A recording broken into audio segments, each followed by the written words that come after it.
it's an honor to be with you here tonight. Thank you for coming. Thank you for taking the time to want to educate yourself about the candidates that are running. I appreciate the fact that we have a electorate now that is waking up and arising and saying we indeed must be informed as to who we're supporting, who we're voting for. Our campaign for governor, I'm running as a Republican for governor. We've been campaigning now for almost 1 year.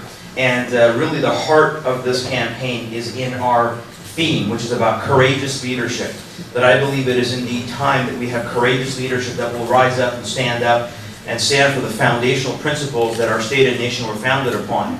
My story of coming from Iran to America with my family speaks to what our nation represents, because we left Iran, witnessed my birth country lose all of its freedom in 1979 when an oppressive Islamic government came in and took over. And when we left 6 weeks before the fall with nothing but our suitcases, we came to America for freedom. And so that freedom is that beacon that is supposed to be representing here in our state and nation. And there are many things that we've been watching, have we not, that is pointing to the fact that we are losing our freedoms. We are seeing a government that is burgeoning on the aspects or their characteristics of a dictatorship when they're taking fundamental rights away from us. So when I witnessed my birth country lose that, now I'm here in America, my home, because by God's grace, after waiting 16 and a half years legally, I became a proud U.S. citizen.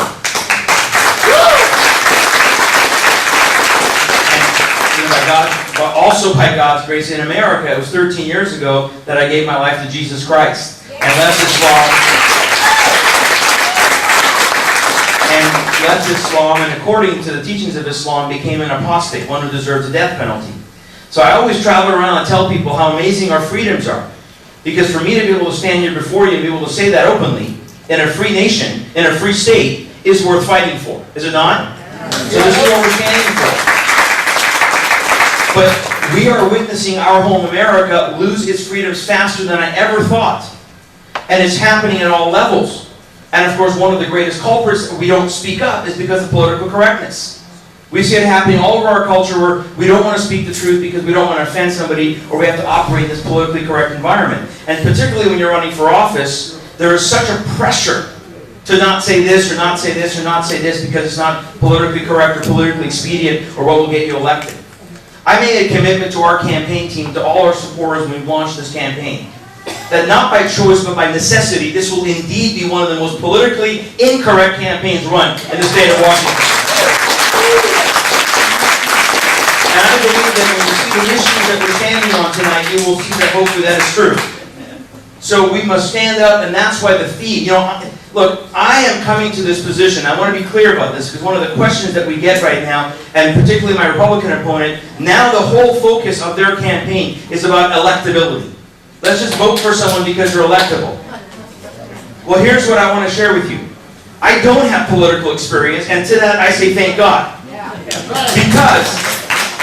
Because I believe, I am bringing real world experience. I've been a Christian pastor for the last 10 and a half years. A teacher, a coach, a small business owner, a former police officer. Those are real-world experiences that I'm bringing to this job, because I really believe that we once again need servant leaders in our state, in our nation, at every level of our government, who are not focused on being served, but serving the people. And that's the focus of courageous leadership. Because it is time to choose courageous leaders at all levels, but particularly in the race for governor. It is time to choose a courageous governor that will recognize that not only are we in an economic crisis, but we're also in a moral crisis and a national security crisis. And these are interconnected to each other. It's time to choose a courageous governor that will put principles before party politics. This is where we're at right now, folks. If you look at who the Republican Party has supported and endorsed for the key positions in our state, most of those candidates don't represent the platform. So here's my challenge that I've been giving to people around the state. Do we believe in the principles? Yes. I'm running as a Republican and I believe in those principles. But we seem to be okay with vacating them for political expediency. As long as we get an R elected, as long as we get a whatever elected, we're good to go. I disagree. Because we must know where somebody stands. We must vote our principles.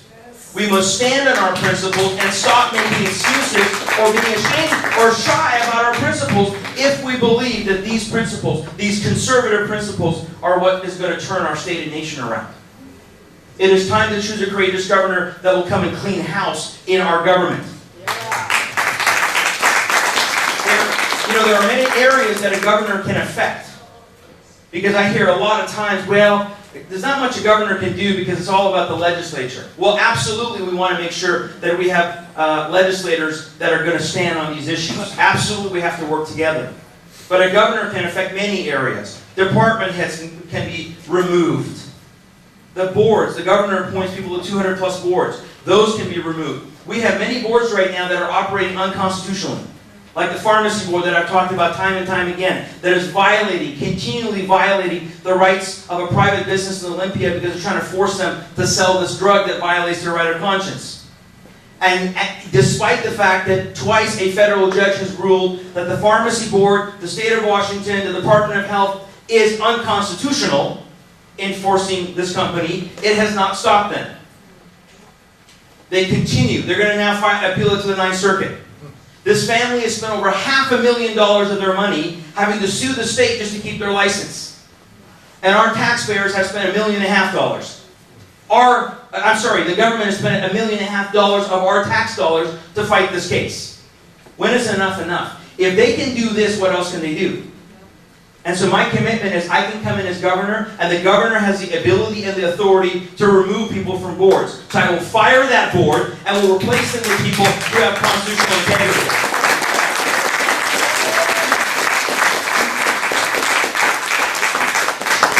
It's time to choose a courageous governor that will stand for the sanctity of marriages between one man and one woman, and I proudly do that, and I don't have qualms about that. It is time to choose a courageous governor that will stand for the sanctity of life, from conception to natural death.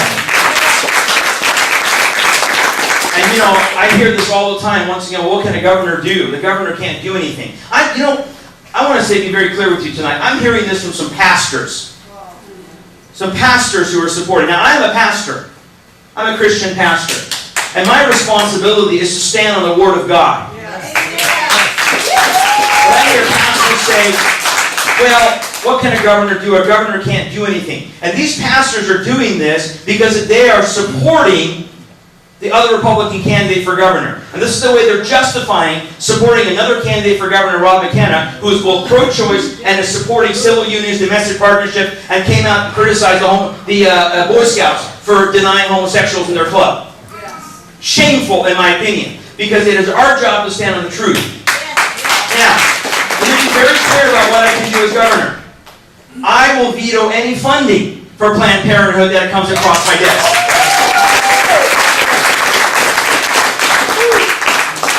There's a lot that we can do.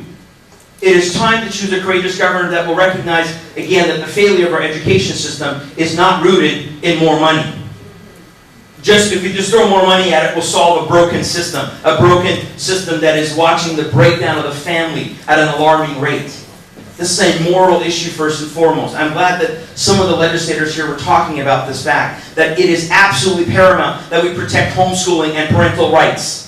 It is absolutely paramount that we push for true local control. I'm the only candidate for this race in governor. By the way, we have a compare and contrast that I encourage you to look at when you leave, right on that table there that points out the differences between myself and the other two candidates for governor. I'm the only candidate in this race that does not support race to the top, which is Mr. Obama's one-size-fits-all Common Core standards. We must remove the hook that is there from the Federal Department of Education, kick them out of our state, and say we're going to push for local control, bring it down to the local level, where our community, our churches, our businesses, and our principals and teachers can work to solve education at their school level. If we come in and revamp and go after the public sector unions, particularly the teachers union. Now, my wife was a school teacher for 5.5 years. I love teachers. I am not fond of the teachers union. Here's why. This is the reason. Because I really believe that the public sector unions have a grip on our state. It is time to choose a courageous governor that will stand up to them and remind them that they don't run the state of Washington. That it's the people that run the state. We have to go after the issue that Governor Walker did in Wisconsin, which is collective bargaining. It is a privilege in our state. It is not a right. The unions want to tell us it's a right. It's an absolute right. It's a God-given right. It's a constitutional right. None of that is true. It is a statute. But I don't believe it's a right. I believe it's a privilege. And so I proudly stand with Governor Walker, the reforms he did there in Wisconsin. I believe they're necessary. And in order to unleash our economy, my commitment is to work with our legislature to make us a right-to-work state so that nobody is going to be forced into a union as a condition of employment. We also have to stop collecting dues for the union members. And there's many other ideas we have, but I want to just give you this one example that goes back to education. When Governor Walker revamped collective bargaining, they were able to negotiate. All of a sudden, they were able to come in and negotiate things like healthcare costs for teachers. And when they were able to shop around, they realized that the teachers union, who was a proxy in one of the one company that was selling health insurance to the state of Washington, to the state of Wisconsin, that company was owned partially by the teachers union. So they were being jacked up in the prices. Well, when they were able to shop around and bring the prices down, immediately they started saving money in their school districts. They went from deficits to surpluses. So what happened? They were able to put that money back into the classroom, hire more teachers, keep the classroom sizes down, and be able to actually hire more support staff. So we want more money in education at the classroom level. I agree. Let's do it, but we got to make some tough choices. We got to go after root issues. More money when nothing is changing in the system is not going to change anything. It is time to choose a courageous governor that will stand up and fight for our small businesses that are our job creators. Now, we have to deregulate them because 4,000 new regulations in the state of Washington, 10,000 new regulations federally have been put on our businesses. This is outrageous, but the greatest culprit in our state, in my opinion, is the Department of Ecology that is killing our small businesses right now. So it is my commitment to gut that department,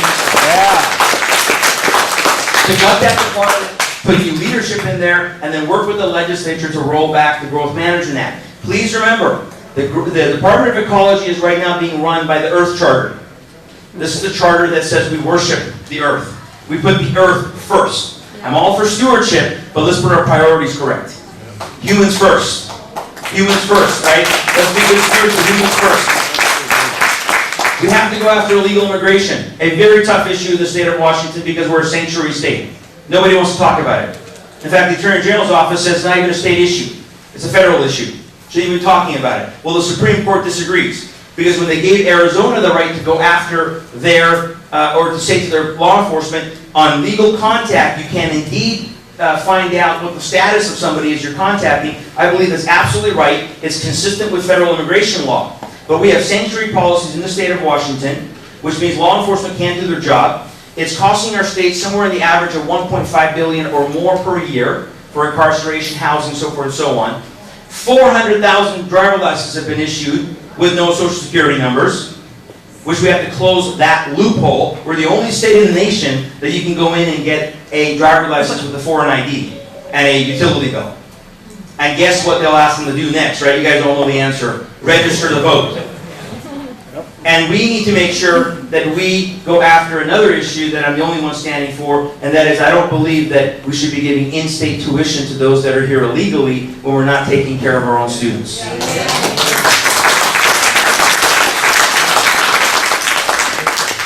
It is time to choose a courageous governor that will stand up to the federal government, remind them we have 10th Amendment rights, and say no to any foreign law, any UN agenda, including 21, and say we will make sure that we stand up for our federal and state constitutions. And I said this earlier to some people I was talking to, and this is not necessarily something the governor can control, but I sure hope that I can work with our senators and our congressmen to get them to defund the UN, get us out of the UN, because it is sufficient for our constitution. It's also time to choose a courageous governor that will stand up to the federal government, and I'm the only one now, and vow to fight the implementation of Obamacare in the state of Washington. We will cite our 10th Amendment rights, stop this outrageous unconstitutional bill that is the largest tax increase in our nation's history, the largest expansion of abortion, and the most egregious violation of our right of conscience. I'm the only candidate now that's standing on that. So I want to just wrap this up, maybe, and if we have a couple minutes, I'll take questions, but with God's help, it is indeed a time of choosing that we're in. This nation, this state, we're choosing. And I pray that we can choose correctly. I pray that you will know that you can choose a courageous governor that will stand up for our foundational principles, that will stand up for the voice of the people of Washington, not just King County, that will lead us through the difficult times ahead, and will have the courage to say publicly something that I've been told that I shouldn't say if I want to get elected, and that is we are indeed one nation under God. And that we say God bless America, but my prayer is that we will say America bless God and welcome him back into our nation. So I hope and pray that you will stand with us, that you will see there's a clear choice in this race for governor. I pray that you will stand together and be a courageous generation. Please vote your principles if you believe in this message, and I would be honored to have your vote for Hadian for governor. There's information on the table. Thank you so much.